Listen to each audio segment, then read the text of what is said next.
friends, and welcome to the CUInsight Network podcast. My name is Lauren Culp. I'm the publisher and CEO at CUInsight.com.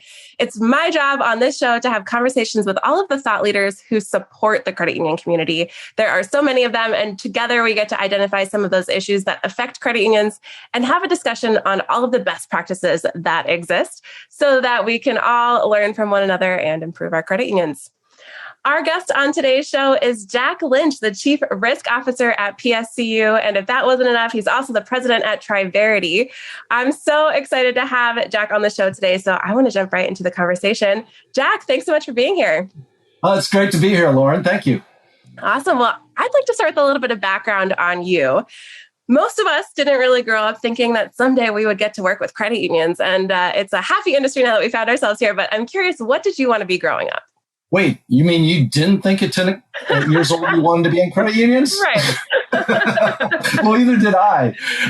It's so funny when you think back. I was all over the place. I wanted to play oboe in the orchestra, play keyboards in a band. I was really into computer and technology, different things like that. And fortunately, I was lucky to do like 3 out of 4. But alas, I never played oboe at Carnegie Hall. So that will probably go unfulfilled. However, I am in credit unions. And I do remember at an early age, because my dad was a member of credit unions at all the various Air Force bases we were stationed at, and he was a big advocate.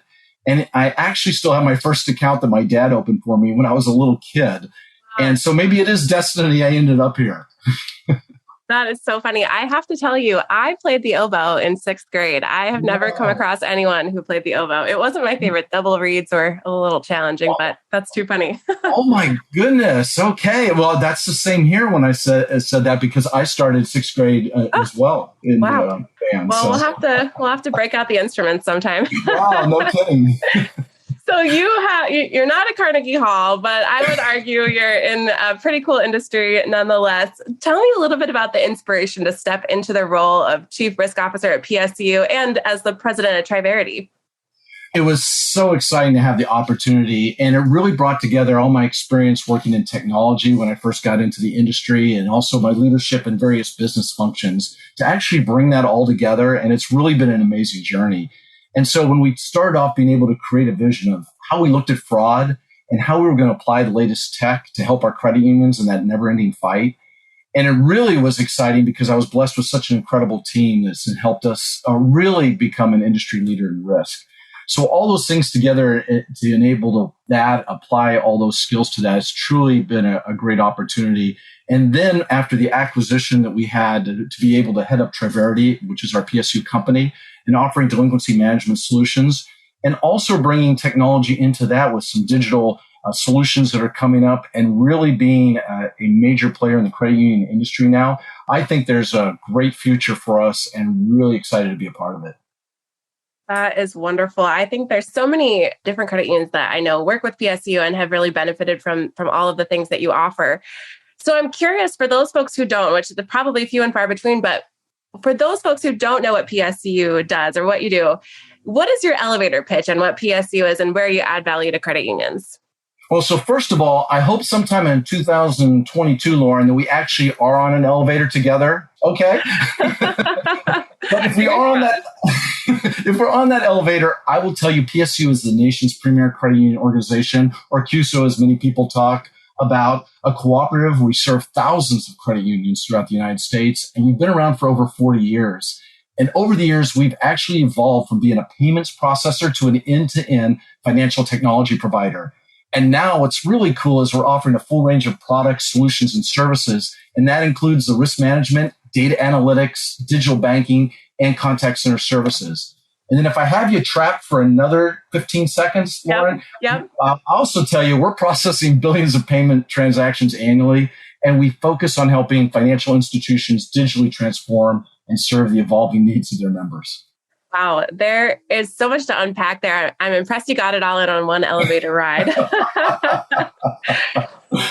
There are so many things that we could talk about, all of the different things that PSU does, and it's really cool to see the ways that you'll have grown the company over the years. I want to talk specifically with you today about the significant fraud challenges that credit unions and their members are faced with. And I know fraud has always been a concern, but for today's sort of constantly evolving digital world, it's even more prevalent than it's ever been. And increasingly complex. So can you talk a little bit about that specifically to start with and the critical role that credit unions play there to help protect their members? Well, Lauren, you're absolutely right. The battle against fraud in this evolving digital world is never ending. And the COVID-19 pandemic has been the great accelerator for digital transactions. I think we all realized that in the industry when we watched what happened. And with that uptick in online traffic, the virtual world became just a breeding ground for fraudsters. And these shifts have greatly impacted fraud, and fraudsters continue to innovate and find new ways to attack. And they're using multiple channels and sophisticated fraud schemes. And so as credit union members are evolving and embracing that technology, they're increasing their digital interactions. We're going to need strong fraud management, and it's going to be more important than ever to make sure that that's a part of whatever we're doing. And I think what really comes to play is consumer awareness of associated risk with transacting more online has increased throughout this pandemic. And that's really leading to more and more concern about data by the members. And they see it in the news and they get concerned and they really want to look at that as we move forward. So in addition to providing those innovative products that meet members' needs in this digital world we have, the credit unions absolutely have to consider investing in security and fraud innovation. And I really do think as we look ahead, that's going to be key, really key to retaining members and preventing them from seeking products and services from secondary FIs. And the competition is out there and we have to be prepared for it. You make so many great points. And I even think from the consumer perspective, I've heard a lot of folks talking, my data was already in this breach and that breach and the other breach. So what does it even matter anymore? Or it's so interesting. Right. Exactly right. And the thing around that, when you think about, even if it's been in a breach, it doesn't necessarily it's been used. We still see information popping up. And even if part of it was used, another piece of information comes up with another breach, and they're able to piece those things together. And that's why it's more important than ever to take a look at your fraud tools, because maybe they only had your name or your social security number, and now they're getting other pieces of information through these breaches. Right. Yeah, I wonder if there's some level of fatigue from the consumers around fraud after there's been so much going on. So. Yeah, absolutely. So, and I think they've really become fatigued, yet also wanting to make sure that they're protected, right? They don't want their funds, they don't want different things to disappear on them. So I really think it's important for us to continue to talk about this with our members. Right. And I think education is important as well. Education is critical. And that's one of the major roles that credit unions can really play for their communities. And so I'm curious, as credit unions really seek to stay on the forefront of protecting their members here, of educating their members, like we've said, what's your suggestion on the best approach for a credit union? Do you see the successful credit unions keeping any of that fraud prevention in-house, or do more of them partner with folks like a PSCU to stay successful? And I'll actually tag onto that. Does that change at different asset sizes? Great question, because it is really a challenge. When we talked about the digital tools and solutions and the investments we have to make and the other investments going on, you realize that has to be part of what you look at going forward. And unfortunately, the tools in place now, those common security tools where you're detecting fraud based on activity logs, you're looking at your call center channel, you're looking at your card channel, really, they're not going to work as they used to work in the past. We've got a whole new game with the multi-channel fraud going on. So really being proactive is going to require a lens that really can see across multiple channels, authentication through authorization. And I really say that it doesn't really matter asset size. We're seeing many of our credit unions of all sizes are leveraging third-party resources such as CUSOs more and more, because they really see it as beneficial to accelerating that time to market for launching new innovations and helping them replace some of the outdated solutions they have in a cost-effective manner. I think a good example of that is so many of them now leveraging our AI investment in linked analysis and our ability to monitor holistically across multiple channels, across the entire cooperative. Right. And not only the data across PSU clients, but also bringing in all that consortium data and dark web monitoring across multiple industries. I think if they were doing that on their own, that's investment money taken away from other areas that they want to invest in. And being a partner, we can help fill those gaps. Right. Well, thanks for that insight. It's so interesting too when we think about the multiple channels that anyone could be at risk from and the need to authenticate. Sometimes I think that there's the perception that might go kind of against the grain of a smooth, seamless user experience too. So I think To your point, having someone who really has the tools and the data and the technology in place could be really critical there. Absolutely. Funny story I have to share with you too. I started out my career in credit unions. I was a teller, fresh to the credit union world. I was still in college, and I knew everyone at the credit union. It was a small organization, really wonderful credit union in Juneau, Alaska, but about 50 or 60 employees. And I went on a trip once and got a phone call from a fraud prevention team. And they're like, I'm such and such, and I work at blah, blah, blah credit union. And I was like, no, you don't. I know everyone at the credit union. Come to find out, they had obviously engaged an organization like PSCU to do some of that fraud prevention, but it was funny.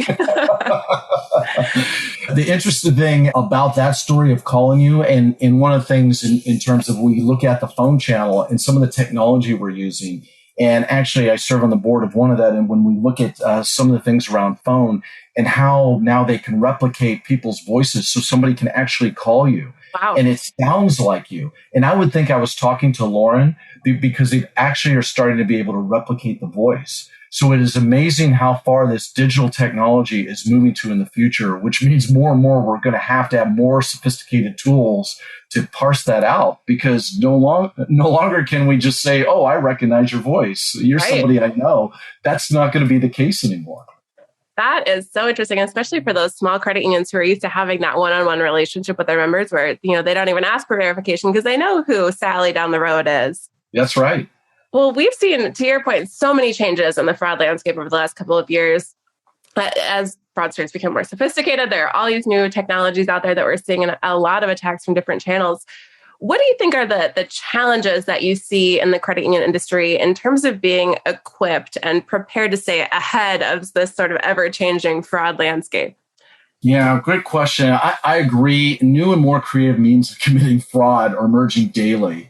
And that means the tools are going to have to change and evolve accordingly. You can't put something in place and be done, like, say, strategies on cards. Okay, I have that set up and that looks pretty good and it seems like it's stopping fraud. Next thing you know, the whole game has changed. Because I think in some cases, the fraudsters are now entering through the front door. We think sometimes about fraud of somebody that's dressed in a hoodie in their basement with like 10 screens and they're trying to penetrate the IT systems of the credit union. And in reality, they're just sitting there having that conversation with their member support group, or they're just coming in through their electronic channel now, literally the digital front door, and they're pretending to be legitimate members. And so as they get smarter, we have to have tools that actually detect and prevent these activities that get smarter as well, because there's no way a one person or a series of people can actually pull all that data together and figure out what's going on. And I think that goes back to that challenge of outdated systems, and that can make the credit unions extremely vulnerable and putting them at risk, whether it's cyber attacks or these in the front door type of things. So I really think one of the things they really have to focus on across all their channels is they have to innovate their operational systems. They have to make sure they're making themselves secure from hackers that also know how to navigate security gaps. And we've seen that whether it's not keeping your ATMs up to the right revision level, and they figure out a way how to penetrate that from the ATM all the way to how they're trying to manipulate phone and take phone takeover and those type of things. They're in every single channel rotating around. So I think while leveraging technology is critical, and we just spoke about that, there has to be a holistic approach, because you can have all the technology in the world. You can spend millions of dollars, but if you don't have the right people in the right place, have the processes in place, I always call it the three-legged stool. It only takes one, where if you let somebody in, a phishing attack, or somebody to come in and get that information, you have outdone all your technology. So all three of those things the credit unions are going to have to look at and address those challenges in the times we have ahead. That's such an important point. I think sometimes as credit unions, we think, okay, the innovation is important, but that, we're going to focus instead on all the things that we need today, when really that is, to your point, going to be critical to not being at risk from some of the new fraud technologies and attacks that are coming out. And I know one thing that you stress even is how sort of a multi-layered integrated approach to fight fraud can ensure both the right balance of risk tolerance for the credit union, but also that seamless experience that members expect. I remember when I was setting up an Apple Wallet for the very first time, my credit union card in the wallet, and then I had an Amex. Don't tell anyone in the credit union space I had an Amex, but I was setting them both up, and it took probably 2 or 3 hours to go through all the credit union security checks to get in there, where Amex just was a couple, like I got a text message and I was in. So the seamless experience, I think for the credit union, there was some room to develop it there, but we know that that's critical to be a seamless, easy to use financial institution. I'm curious about your thoughts on how credit unions can sort of best achieve this approach. Well, that is such a great thing that you walk through that experience because it's so true. Because I think what happens sometimes at credit unions is you've got different opinions on how to approach risk and risk tolerance. And so when I look at that, the first thing is you absolutely have to have a unified strategy at the executive level at the credit union and determine what your tolerance is. And everybody on the team, your operations, your product, your lending, everybody has to be aligned on that balance between member experience or risk management. Because otherwise, what you have is you want to bring this compelling product out to market. You want to compete against one of the major financial institutions that spends a multitude of dollars on all the spending out there, right? In the meantime, you put this compelling product together, and over on the other side of the house, they go, no, you have to reduce fraud no matter what, even if your basis points is already well below industry average. Right. So operations feels compelled to go, oh no, there might be some risk in that. So I'm just going to stop that transaction, or I'm going to make it as difficult as possible for you to secure that card. Well, you're already now moving into giving a competitive advantage to others. And that's a clear indication of that. And it's so hard to get people back when you do that. So I really think you have to be aligned on the whole strategy going forward. So that's one piece of it. Second, when I talk about that multi-layer approach, I think sometimes we think it's great. Oh, we're going to offer this card, right? But we don't think of all the channels and what is protecting all those channels where that interaction is going to have with your members coming in. Because it's not just the digital. Okay, you're having problems loading that, your card on your Apple device. Who are you going to call first if you're getting turned down? You're going to call in. So are we prepared to answer those questions? Are we prepared to help them through the process? Right. Or also, what you probably remember back then is about 30 seconds after we started the provisioning process, the fraudsters figured out how to spoof people and come in and provision the cards before the members did. Right. So, so if you didn't have a fraud strategy to get yourself prepared, so when those calls came into your center, and we already want to help our members, but if we didn't have some technology behind us to go, oh, wait a minute, this call coming in, the phone number is a little bit suspicious. The way they're answering the questions are suspicious.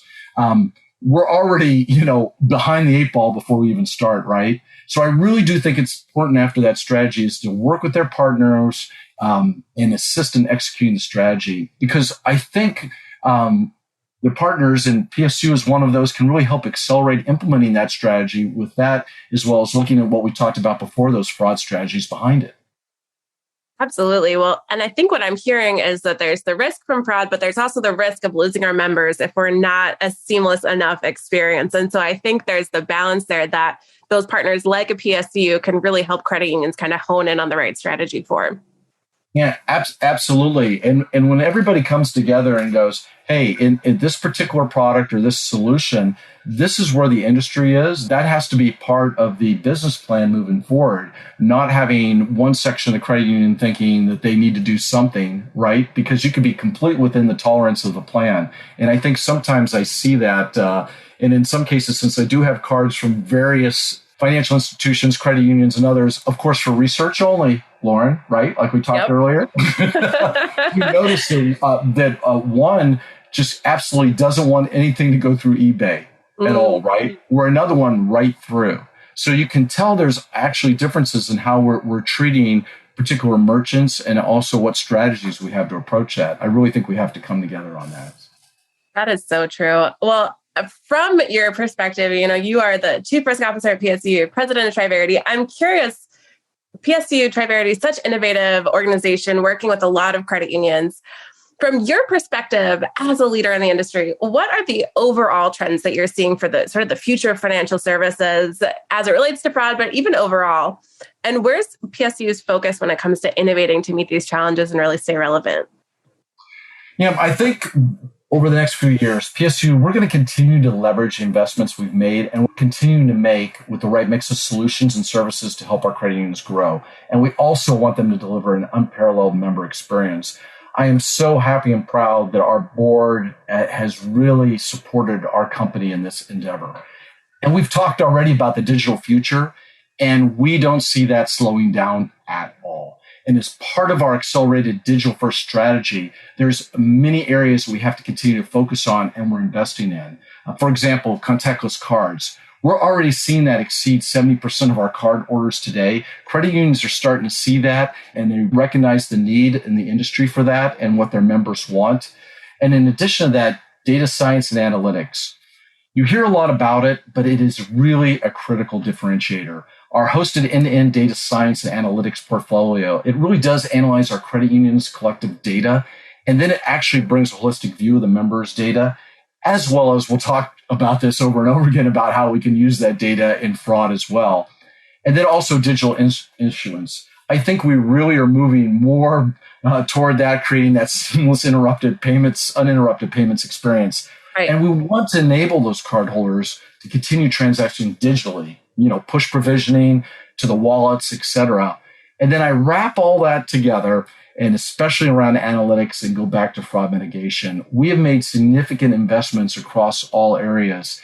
And I just have to talk about the holistic approach, our proprietary linked analysis, and it's really at the heart of what we're looking at, to where we utilize AI, bringing all those channels together, whether it's the phone, what we're seeing in terms of the analytics coming in on the phone channel, in our electronic channels. And we're actually able to spot trends, regardless of channel, regardless of region, or where the credit unions are. So there may not even be fraud yet in Alaska, for example, right? But right. We see it coming. We see these trends coming, and we can apply strategies and help our credit unions grow in those areas. And it's really helped us stop really all this combination of tools, over 500 million in potential fraud for account holders. And that even includes rewards and all those other channels as well that we're scanning.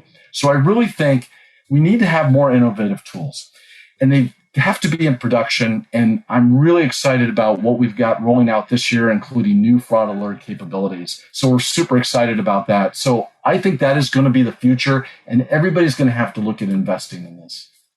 Oh, well, thank you for your insights. It's so interesting to be able to talk to all of the thought leaders who support credit unions, and from so many angles, we're hearing, to your point, data science, data analytics, technology, really investing. And I think what I'm hearing over and over too is that credit unions can't do it all alone. And there are so many incredible partners like a PSCU out there that can really support and enable the success of our industry for the long term. Yeah, that's such a great point. And back to the other, just doing a shotgun approach where, oh my goodness, there's fraud in the phone channel. Quick, go grab something and put it in, right? Oh my goodness, there's something over on the card channel. Yep. We have to do something there. That's where I really think that strategy around that holistic approach and also that layered approach, because you may have, for example, coming in and identify fraudsters, and it's totally passive. They don't even know that you figured out that it's a fraudster. And then you map that out and you go, wait a minute, that fraudster's in another credit union across the country. And I can actually stop them doing something in the IVR before they even do their first testing or fraud at another credit union. So together, I think bringing all of us together in this cooperative really makes a difference and helps us in this never-ending battle. Wow. Well, I could talk to you about this forever. You're a wealth of knowledge. You have so much to bring to the table here for credit union leaders. I wish we had more time, but as we start to wrap up the show here, we also like to have some fun with rapid fire questions to let our listeners get to know you a little bit better. Fingers crossed, maybe somebody will run into you at a conference in person and they'll know a fun fact about you already. So, uh-oh, I'm in trouble now. Well, we like to say the questions are rapid from my side. Your answers don't have to be, though. If you're ready, we will just dive right in. Okay, I'm bracing myself. Let's go. What is a recent purchase you didn't know you needed that has become something you can't live without? Oh my, we're going to almost go back to the first question here. This is something I wanted, but I thought I didn't need because I already had two of them. But it wasn't me that bought it, but Santa, and I've got that in quotes, bought it for me. It was a Fender American Stratocaster guitar. Wow. And now it's something I can't live without all these years. And I play it all the time and I love it. That's so convenient when Santa bought it for you. It wasn't. Yeah, isn't that weird? Well, we say he sees you when you're sleeping, right? Right. He spent that North Pole money. It wasn't your money. All right. When you hear the word success, who is the first person that comes to mind and why? Wow. That pops into my mind always as a leadership. And it's George Washington, the first president of this country. And I really say that because he's a unique leader in all of recorded human history. And we always talk about always founded the country, but I always, as a student of history and read about it, think about the number of people that rose to leadership roles, successful leaders in armies against more powerful forces, and then became leader of their country. Yet name, for me, one of those leaders who became president of a system of government that didn't exist anywhere in the world at the time, based on elections by the people, took that idea, changed from a military leader to a leader that submitted to a constitution, who said he would not be king when they asked him to be one. And then, where do we ever see this? And walked away from power after 2 terms. To me, this was a unique individual that not only possessed leadership, he was successful against all odds, and he didn't allow his ego to overcome his principles, enabled the United States to become the successful country that it was and remain a democratic republic. I think that deserves, just as a person, that's always amazing to me when I think about all the other leaders in the world. I think about, right? They become, dictators for life. We'll talk about thinking differently or sort of a growth mindset where you're not just stuck in the old ways of doing things or the things that you've only seen happen before. Yep. Wonderful. All right. A random question for you. What are you listening to online right now? Okay. There is some amazing music out there. And I'll tell you, sometimes I get annoyed at the music algorithms that they have because they're always trying to figure out what I want to listen to next. Yep. And I'm going, you're not going to catch me. Because I'm moving from alternative rock to classical music, jazz, EDM, electronic music. And if I had to choose right now, I'm really into Meg Myers, and there's a band called Churches out of Scotland. And I started going to some concerts when they first came to the United States, and they've just gotten really big. And I'm really excited to see some of the new bands break out.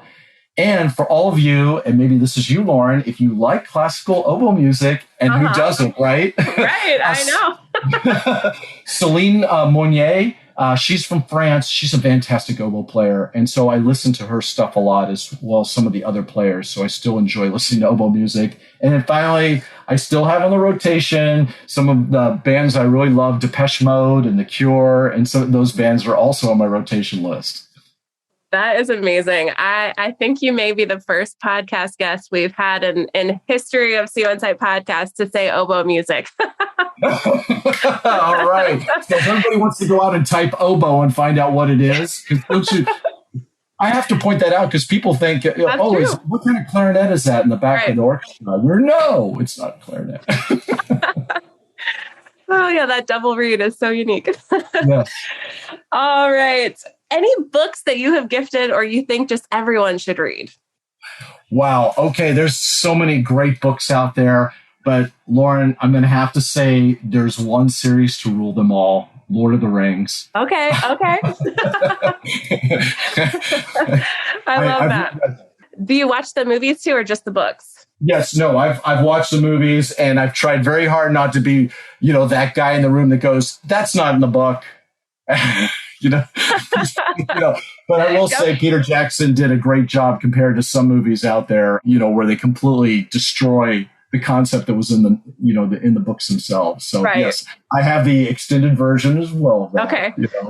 Whew, that'd be a long movie marathon weekend. And by the way, Lauren, we actually did that at my house one time. Did you?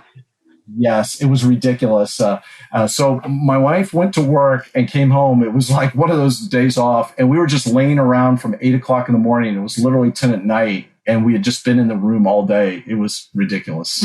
That is so funny. Oh my gosh. Well, I love that. All right, let's say the calendar is empty. Besides your Lord of the Rings movie marathons, what do you do to unwind outside of work? Well, this is going to come a shock to you, Lauren. I love listening to and playing music in my home studio. Absolutely. It's really a passion of mine. I also like being out of the water here in Florida. I enjoy reading all sorts of different, both nonfiction and fiction. And then hopefully soon getting back to traveling to different places around the world. I've been a bit reticent about going someplace, fearful, because I had a friend, she actually decided, I'm going to go to Cancun and get away. Things seemed to get better, and was trapped at the airport and ended up in a hotel at the Mexican government choosing, I might add, for a quarantine period. So I've decided I'm going to, hold back on this traveling business just a little while longer. That makes a lot of sense to me.